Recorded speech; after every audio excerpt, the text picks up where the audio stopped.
Welcome to Book Banter with me, your host, Dianne Burkhart.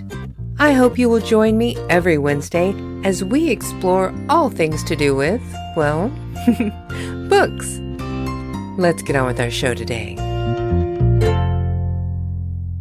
Hello, my happy people. Today is July 26th, and we have got so much going on at Book Banter with Dianne Burkhart, you would just not believe it. Things have been coming along so well with the process of putting together the companion magazine, Book Banter Magazine, and we are really looking forward to hopefully an October launch. We want to do a Halloween special. Now, I don't really want to spend a lot of time talking about this at the beginning of the show. As normal, I want to get right into the interview. And today we have somebody so special to me, an old friend of mine who I've known for more than 20 years.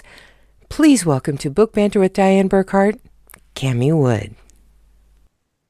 I am so glad to have you with me, as this has been a while since I've actually had one of my friends on the show. So this is exciting for me. Since I know who you are and what you do, why don't you tell the listeners? I've actually been a freelance editor and proofreader for, it's been almost 13 years now, but I've recently shifted into creative writing consulting so that I can help people more at the front end of their writing processes rather than the back end. Now, you actually have a degree in creative writing. Is that right? I have a BA in English with a minor in communications. Oh, okay. I didn't realize you studied communications. Was it more in journalism?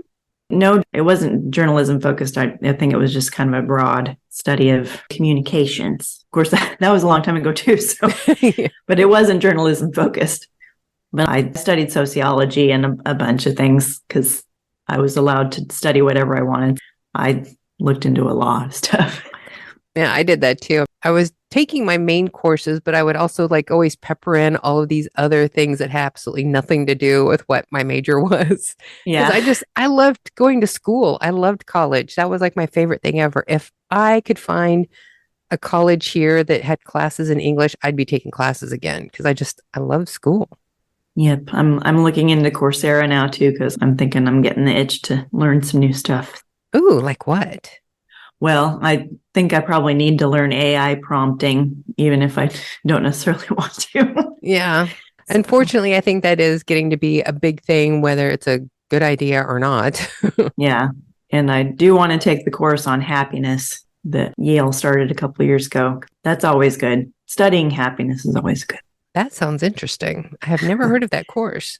I'll send you a link to it. That would be great. I'll add that in my podcast page too, so everybody else can find it. Okay. You had been working as a freelance editor, but now you're transitioning into a different business. What is the name of your new company? I've named the company The Modern Wordist. And what exactly do you provide to your clients?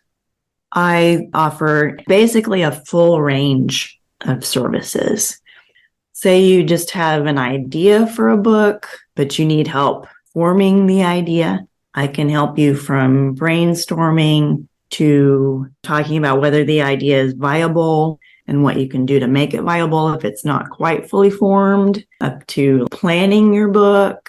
I can actually help you ghostwrite it if you need. And if you get to the middle of your book, say you're in the middle and you're struggling, I can help you with that. And even if you don't need all of that and you just want somebody to edit and proofread towards the end of your process, I can do that too. Actually, if it was wanted, I could go from the very beginning to the end. I could just walk you through the entire process to make it easier to write a book. Now, whenever you were just working more as a freelance editor, you did ghostwriting then too, didn't you? Yeah, I did end up doing some. That wasn't the original plan, but that's what I ended up doing just because of the nature of the project that the client gave me. And then something in the project would change so that I would need to pivot to ghostwriting for them too. And so I have done that, yes. So what kind of things have you ghostwritten? I've done a few blog posts. One of the recent books that I did was actually for a woman that runs a dental practice.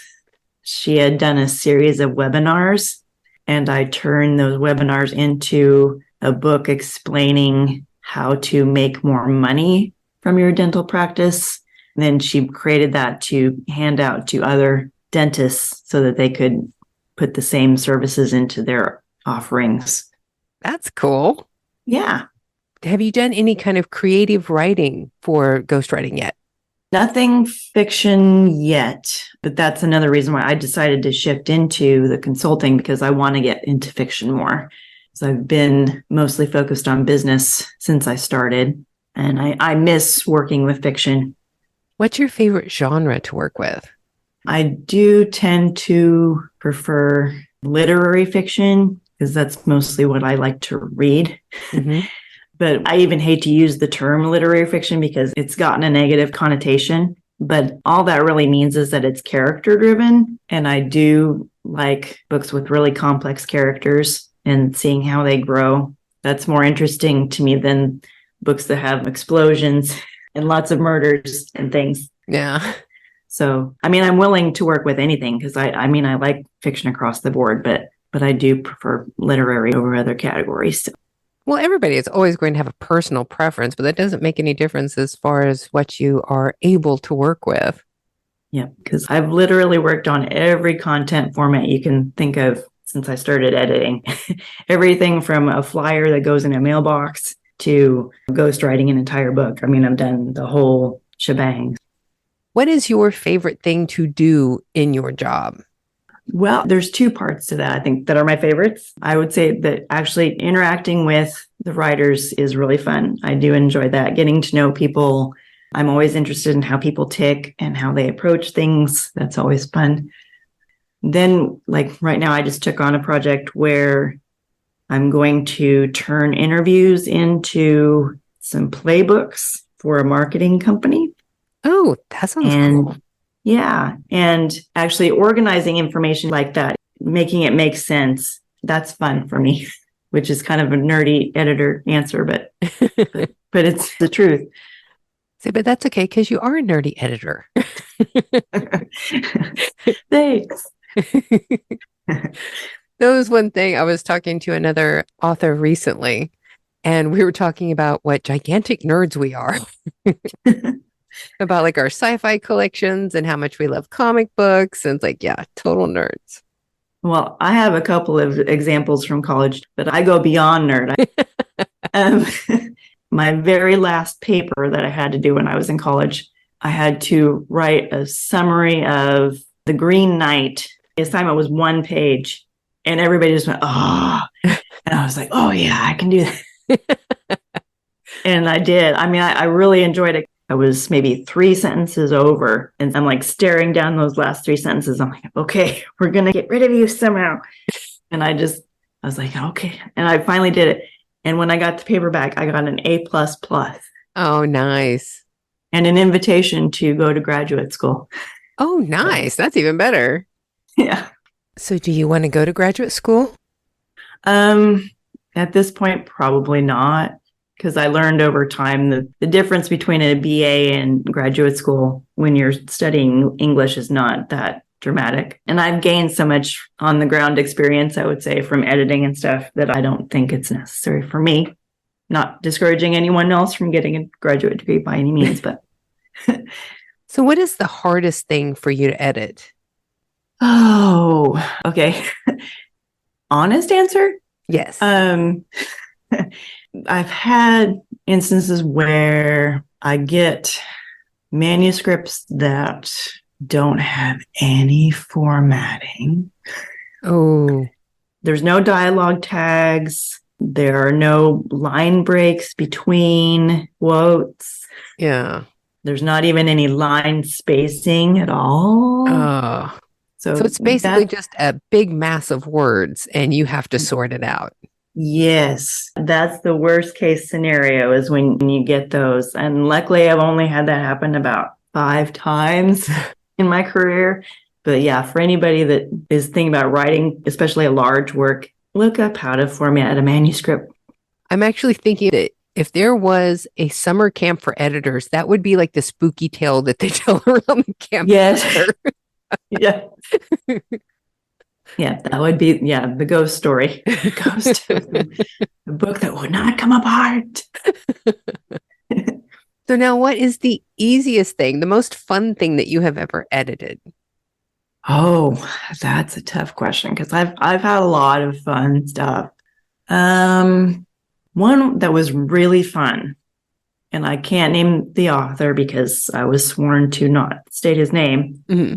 and that's fine because editor-client privilege is a thing. But at one point, he had a deal with a publisher, but due to staff changes, the deal fell through. But he still wanted to publish his own stuff. And I was like, that's fine. And he's actually a really good writer. He would say he was not, but he was. I mean, he was actually a publisher's dream because his tone and his research and everything were just really good. But he was a self-help focused person, and he's a coach as his day job. Oh, wow. Yeah. So he'd had this manuscript in a drawer for a while that he couldn't make work. And again, I can't give you the details because I'm not allowed, but it was in an awkward format, I would say, because he tried to make it work and it just kind of turned into this different thing. Yeah. And he said, I really want to make this work. Do you have any ideas? And I flipped through it and I came back to him a few hours later and I said, I know exactly what I want to do with this. I said, give me 3 days and I'll send you what I got. And he said, okay.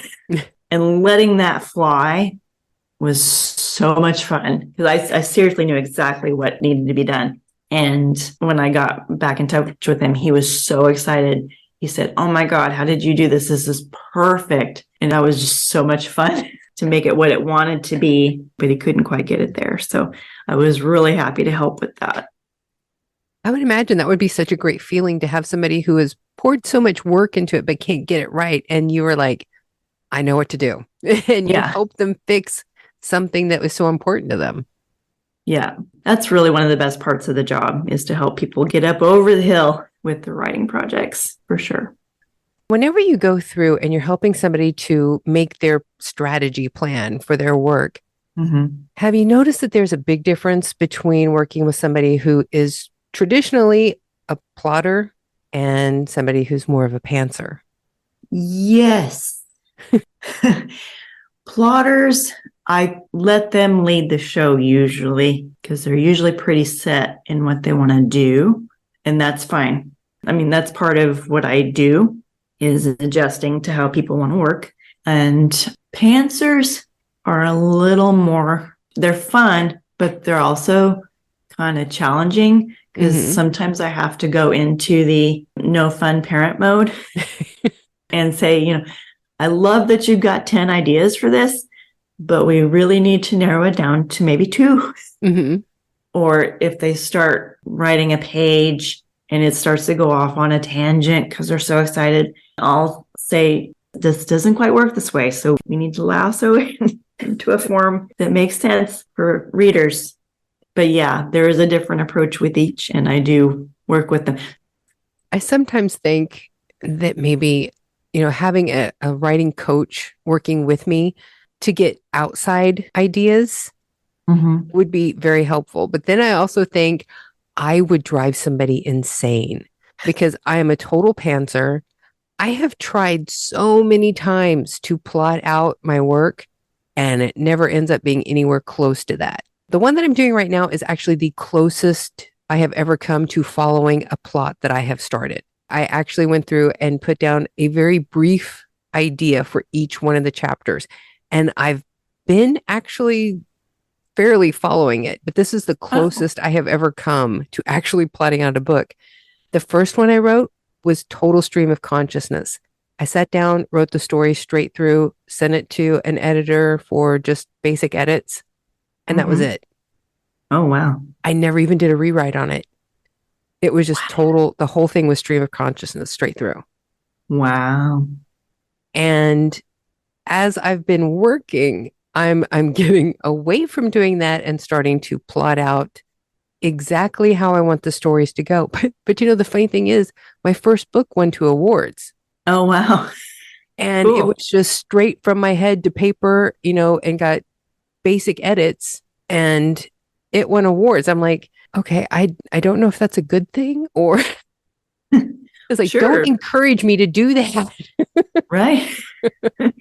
Well, I mean, one thing that I tell clients when they reach out, or potential clients when they reach out to me, when they ask me about my approach, the project itself really determines the approach. Mm-hmm. Like you said, one time you may just spit it all out in one go, but the next one, for whatever reason, it wants to come out in a very methodical way, and that's okay. Part of the process of creating anything is recognizing that you have to take a different approach each time potentially, and that's fine.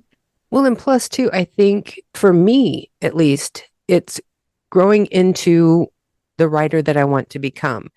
Because whenever I started writing my series, it was an experiment to see if I could even still write. Mm-hmm. After, all the brain surgeries, I didn't know if I could do it at all. Mm-hmm. And so I was trying to figure out, just can I do this? And then as I started doing more books, I was like, okay, now that I know I can do this, how do I do it better? Mm-hmm. And so I started looking more into it. What should I do? What should I change? And the next book that I plan to do after this, I've already started doing the research and creating a serious plot outline for the entire book, an actual full scale plot for everything from beginning to end.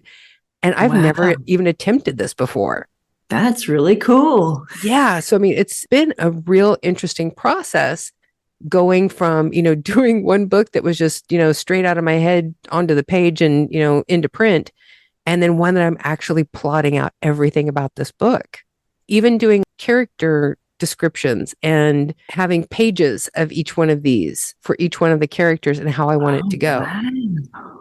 So, I mean, it's been an interesting learning process. And I think that's something that if somebody came to you at the point that I was at when I started, they could have skipped a lot of the steps that I had to take to get to where I'm going now. Mm-hmm. And so I think that's one thing where people who do like what you do is so beneficial because it can cut down the learning curve. Yes, that is my goal, actually, to help people. Because when people reach out to me, and I'm not sure why, but a lot of times they're in a hurry to get it done. Mm-hmm. It may be that there's family concerns and stuff, and where it's been simmering a long time, and they just want to spit it out. Yeah. And that's fine too. But yes, I've also worked with some people who want to, I call it a different level of pantsing. Mm-hmm. So that you end up kind of on a gerbil wheel and you can't get off. Yeah. That happens a lot, actually. And I want to help people not do that because life is a lot easier. And one thing I explain to people is that I'm trying to do some more creative writing of my own because I was writing before I started editing. So I have both brains in my head. Mm-hmm. So I'm kind of both a plotter and a pantser at the same time. Yeah. Which is complicated, but I think that's probably what makes me a good editor to start with, I hope. You can understand both types of writers. Yes. Like right now, I've had a book in my head for a long time, and it's mostly there. There's a couple of points in the plot that I need to work out, and I just haven't gotten there. Every time I have time to sit down and work on it, someone needs something, and that's okay because I'm doing my job. Yeah. But just on a personal note, for a long time I thought that I wasn't going to write again. I mean, I stopped writing after my mom got sick, and I didn't think that I was going to want to go back to it. But I've had enough time to deal with her being gone that I think I'm ready to start writing now. So I needed to get into a place where I felt good enough to do it. Mm-hmm. Because for a while I did not. That's understandable. Yeah. For anybody out there that's listening, that's going through a grieving process, writing means different things to different people, especially during the grieving process. And if you need to write to help you, then do it. But don't feel bad if you can't, because depending on your loss, you can just feel like you're just floating in the middle of the ocean. And it goes on for so long. Mm-hmm. And you just wonder when you're even going to feel whole again, when you're going to feel like yourself again. And I finally, just in the last few months, feel like that. Yeah. Because for me, my mom got sick and she passed away. And just when I was getting to the point where I felt good again, COVID hit. So it was like a double whammy of, oh boy. Yeah. So that really, and I know it challenged everybody.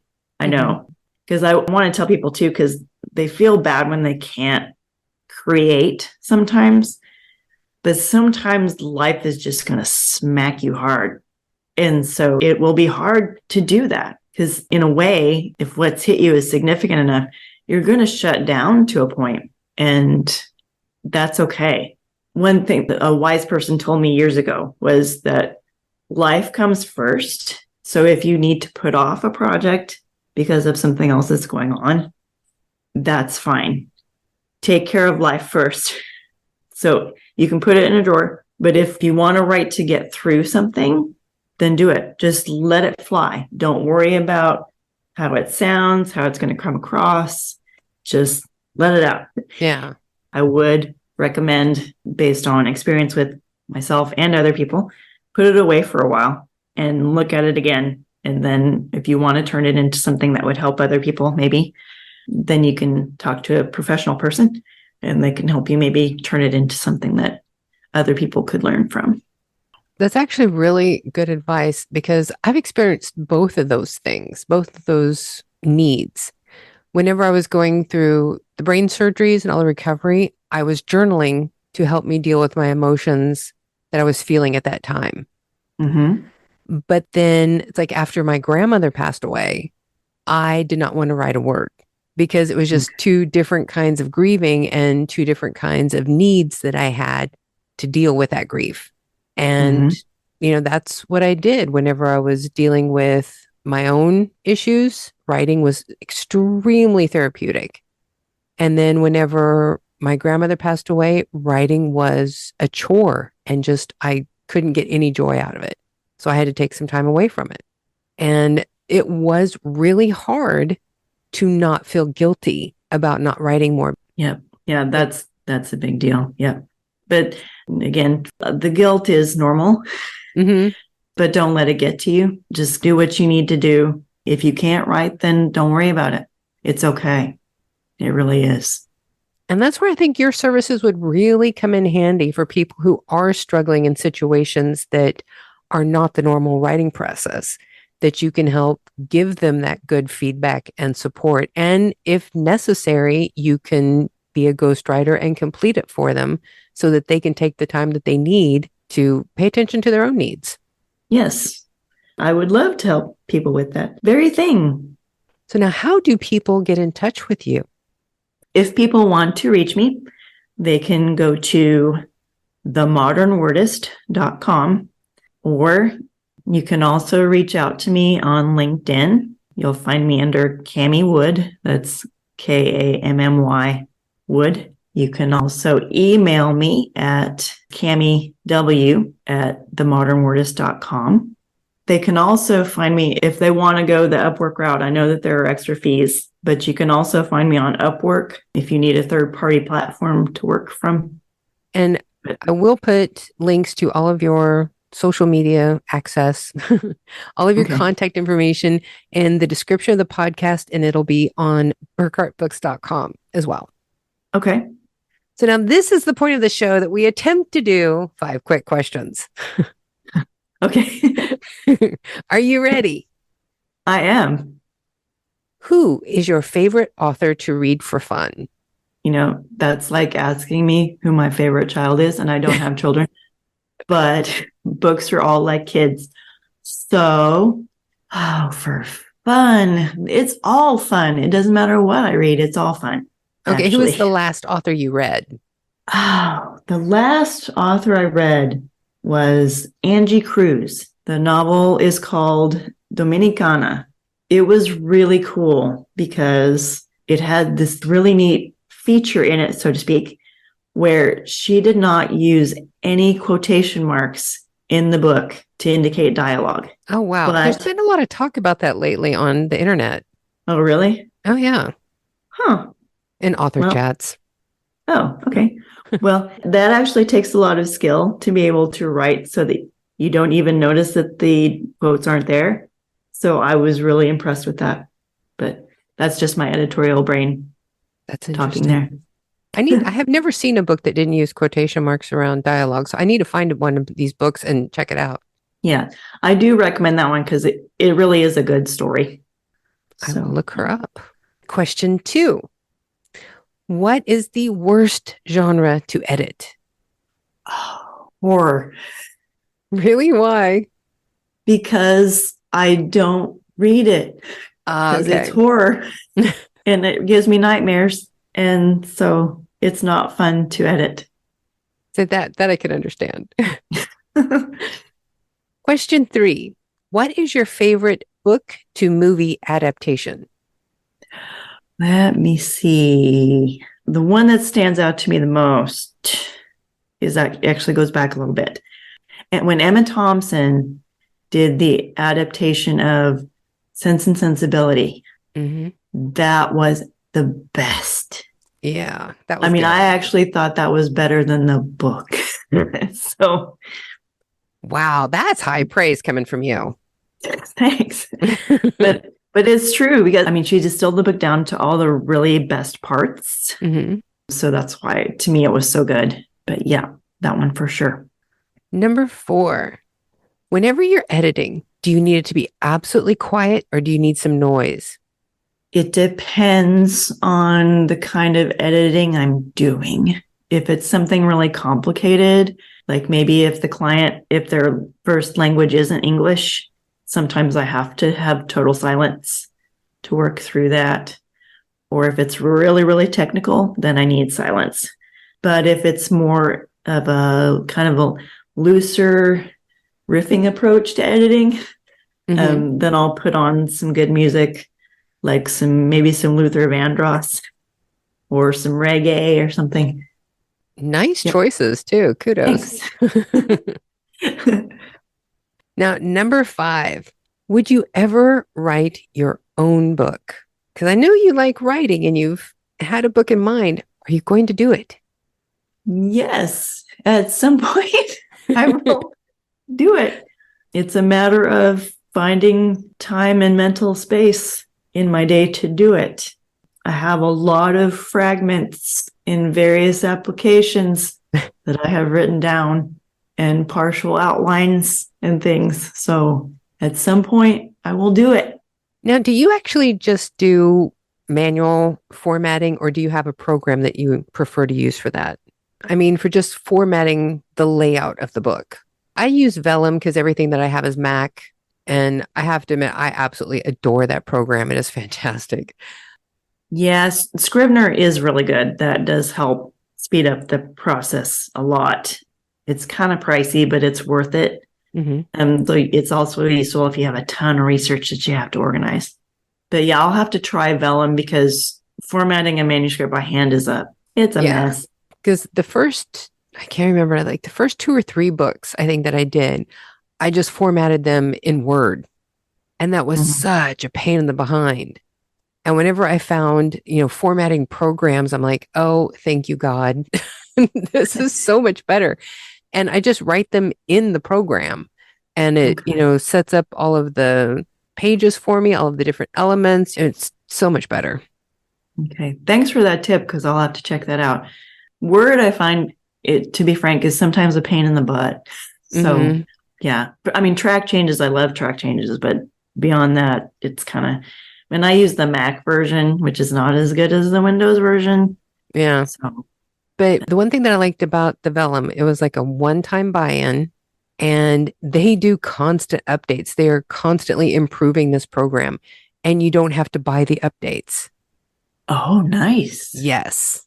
I love it. Since I bought it, they have like given so many more fonts and so many more elements and you can do full 2-page photo layouts. Like I put a map in my book so that people can see the town where all this stuff is happening. And now you can start to put different images behind the text on like the first page of the chapter and stuff like that. And they keep adding in all of these different elements to the program. And it's just free downloads for all the upgrades. And I'm like, oh, this is like the best thing I ever bought. That's awesome. I will have to look into that because that's pretty cool. And I should tell people I am not being paid to endorse vellum. I just really love it. Yeah. Yep. I'm the same way. If I endorse something, it's because I really like it. It's not because somebody's paying me to endorse it. So, although I would be more than happy if Vellum would like to sponsor my podcast, I would take their money. Because it's one of those programs where I would have no trouble saying nice things about them all the time. Yep, that's always good. Is there anything that you think that the listeners need to know that we have not covered? I guess I would say, talking about how much we love words, I would like people to know, and this is going to sound weird, but maybe to people that love words, this isn't weird. But words to me are sensory. And I think that's part of why I want to work with people on their books and writing projects, because they're magical. I mean, a certain word has a certain weight that's different compared to another word that's similar, or they have different colors to them. Mm-hmm. Some words will evoke certain smells in my memory. I mean, it's not just something in a dictionary. They're like living things to me. That's one of the things I loved. The connection that I had with my mom was that she loved words that way too.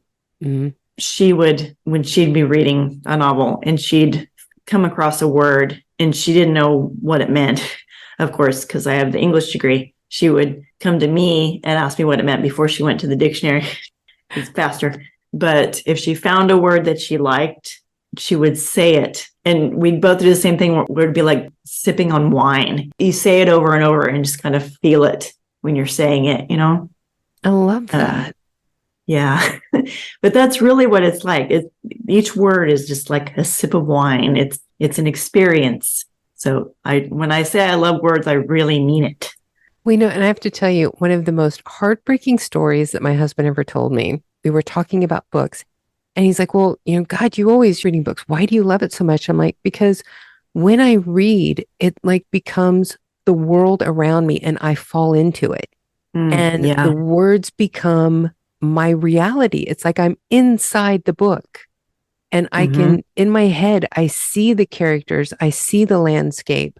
It's like I drop into a movie. And that's one reason why I get so irritated when people interrupt me, because it pulls me out of that. Mm-hmm. And he was like, it's not that way for me. He goes, there's nothing visual. It's just words on a page. And I'm like, what? I did not know that was not the reality for everybody. I didn't know that there were people who didn't visualize the story as they read it. Wow. And then so I started looking into it, and there's like a whole study about this, that there are two groups of people. There are people that when they read a book, it's just words. And there are people that whenever they read a book, it becomes like this whole movie working in their head that they are immersed in. Yeah. I was like, wow, that really explains why some people become really avid readers and why some people don't. Yeah. Yeah. That's interesting. And yet he still reads probably about a book a month anyway, just because he wants to read that much. Even though it's more of a chore for him to do it, it's still important to him to do it.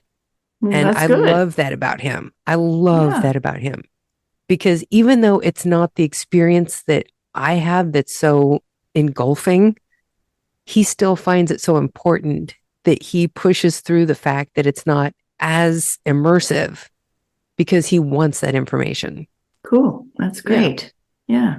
That's interesting, because my niece just told me the other day that she said it was in her YouTube feed. But it was this interview with this young woman that does not have an inner dialogue. Oh, wow. How do you know that? And that's what I said. Really? Wow. But apparently there are people that don't have an inner dialogue. And that just fascinates me, because my mind is so full of dialogue of various kinds. Yeah. But she can get a lot done because she's not going over things in her head. Yeah. And she doesn't have emotional attachments like other people do. Like when she had her most recent breakup with a guy, she was just like, okay, it's done. And that was it, because she doesn't do the inner dialogue. Wow. Yeah. But I said, that'd be an interesting character. That's one of those things where you kind of wish that you could experience that for just a day. But I think I would go insane if I didn't have my inner dialogue there. I would feel like part of me was missing. Yeah. Yeah.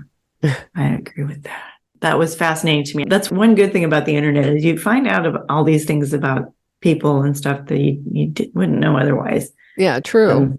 Yeah.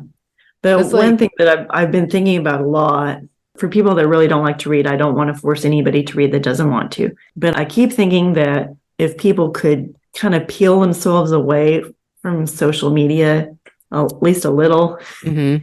and maybe do a little more reading every day, I think we'd probably be better off.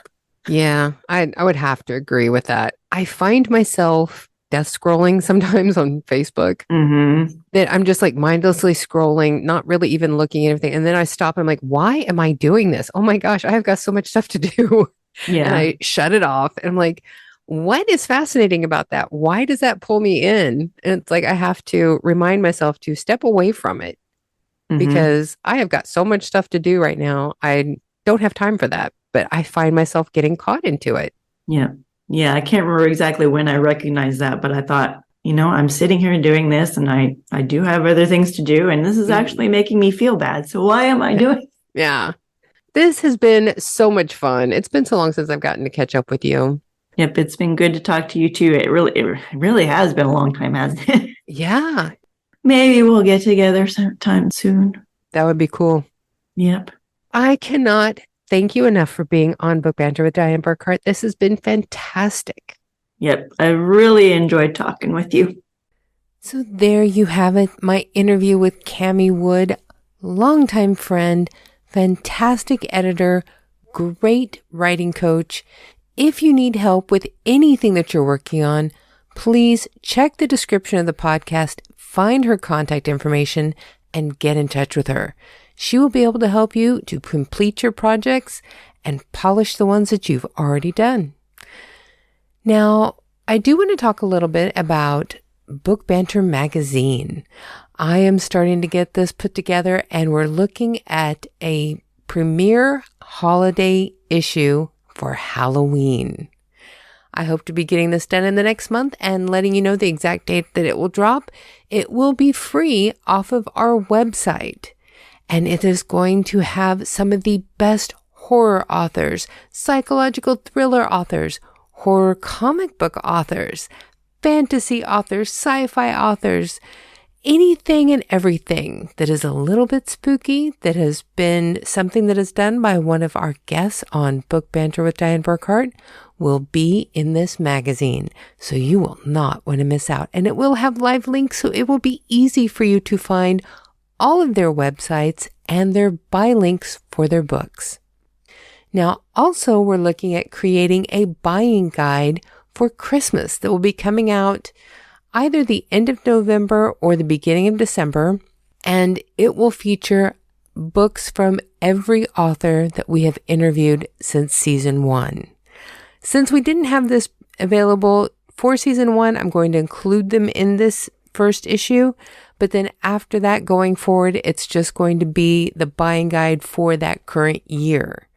And we will have them all in a bookcase on our website so you can find back issues if there's an author that you're looking for. These are some really fun projects that I'm coming up with, and I am so excited to share them with you. And as soon as we have some launch dates for them, I will be sure and let you know. But for right now, people, I am so tired. I haven't been getting a lot of sleep lately. So I'm going to just end the show right here so you know what that means. It is time for all of you to go forth and be happy.